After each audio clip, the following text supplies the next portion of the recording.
Et sur Europe 1, voici la revue de presse de Natacha Polony. Bonjour. Bonjour Bruce, bonjour Julie et bonjour à tous. Ce matin, en une de vos journaux, des drames visibles ou invisibles. Drames sociaux d'abord, Le Monde, la détresse des chômeurs en fin de droit. Le Parisien, les nouveaux surendettés. Géopolitique ensuite, Libération, Mali, où est passée la guerre? Et enfin, drames humains et médicaux. La Provence, cancer, les enfants oubliés. Le journal rappelle qu'avait lieu vendredi dans l'indifférence générale la journée internationale du cancer de l'enfant. 2% des cancers, une niche non rentable pour les labos, mais qui du coup délaisse la recherche alors que les cancers d'enfants augmentent de 3% par an. Et puis il y a ce mot qui revient un peu partout dans la presse ce matin, le mot rigueur. Oui, il y a des drames humains et puis il y a des catastrophes économiques. Alors que les ministres recevront cette semaine leur lettre de cadrage budgétaire, de nombreux journaux évoquent les arbitrages douloureux qui attendent l'exécutif. Les Échos, dépenses, impôts, le débat enfle sur la rigueur. Le Figaro, la gauche à l'épreuve de la rigueur. Bon, les termes du débat, on commence à les connaître. Jean-Francis Pécresse les résume dans les Échos. Un torrent d'impôts qui a noyé en peu de temps une croissance déjà fragile. Un affaiblissement de l'activité productive si sévère qu'il rétrécit comme peau de chagrin les recettes fiscales espérées. Un manque à gagner si important qu'il conduira à augmenter encore, contre toute promesse et contre toute logique, les prélèvements dans le vain espoir de redresser des comptes partis à la dérive. Bon, je sais, dès le lundi matin, ça plombe un peu le moral, mais ça ne va pas s'améliorer. Je vous ai déjà parlé du numéro de Marianne cette semaine, mais je vous conseille aussi la lecture d'un article qui nous montre que les impôts n'augmentent pas pour tout le monde. Figurez-vous que nos banques, BNP Paribas, Société Générale, dont on sait qu'elles se portent quand même plutôt bien malgré la crise, ont payé entre 2002 et 2009 un impôt sur les bénéfices de 8%. Oui, pour rappel, une PME paye 33,5%. Alors la taxation de nos banques, nous dit Emmanuel Lévy, a été divisée par 3 en presque 20 ans. C'est impressionnant. Surtout quand on se souvient que parmi les engagements du candidat Hollande, il y avait le numéro 7. Je taxerai les bénéfices des banques en augmentant leur imposition de 15%. Mais ça, c'était avant. Il y a une ministre qui se distingue depuis quelques jours, c'est Cécile Duflot. Mais oui, et d'abord dans la liste des ministres qui vont défendre becs et ongles le budget de leur ministère. Le Figaro nous explique que Cécile Duflot a déjà prévenu à la rigueur, c'est pour les autres. Et Béatrice Houchard s'amuse à rappeler cette formule poétique dans le JDD d'hier. Le risque de l'austérité, c'est la tétanie de l'intelligence. Oui, parce que chez les Verts, on défend l'intelligence. Chacun se bat pour ces espèces en voie de disparition. Mais dans Libération, Lilian Alemania nous raconte surtout le grand blues vert.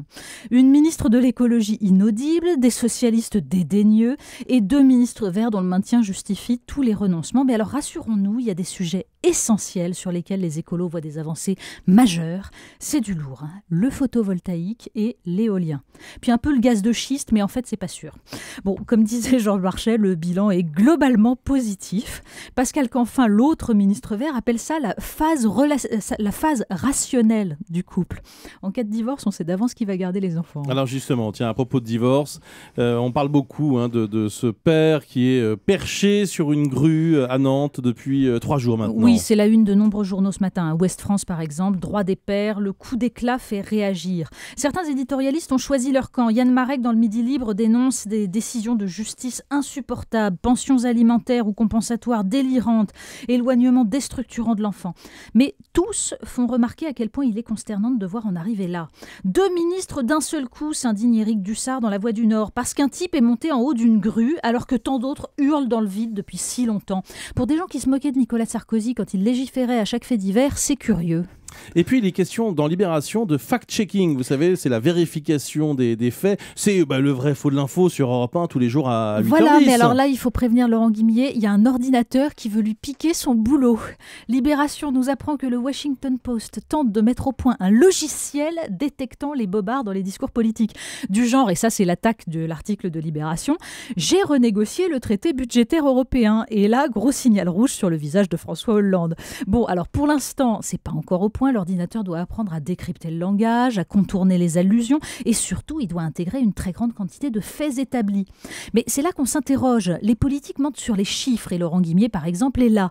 Mais pour le reste, on aura encore besoin de nous parce que contre la langue de bois, aucun logiciel ne pourra faire quoi que ce soit. Non, là, ce qui serait révolutionnaire, c'est que ça serait en direct. Bien c'est sûr. un logiciel qui interviendrait pendant que pendant que vous regardez le discours. Pendant que le politique parle. Le clin d'œil du jour. Si vous voulez rire un peu ce matin, pour éviter d'en pleurer, rassurer, vous lisez la page du Figaro sur la théorie des genres qui se développe en France. L'idée, donc, vous le savez, c'est que le sexe biologique n'existe pas. Il est déterminé par le genre que nous impose la société et qui est un outil de domination. D'où l'idée de crèche où l'on supprime toute référence aux notions de garçon et de fille. Alors ça vient de Suède, c'est formidable, ça fait envie. Là-bas, ils ont même inventé un genre neutre dans le langage pour éviter de dire lui ou elle.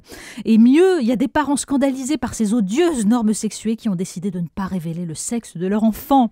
Pop, 6 ans, porte des robes ou des pantalons, se coiffe comme il ou elle veut.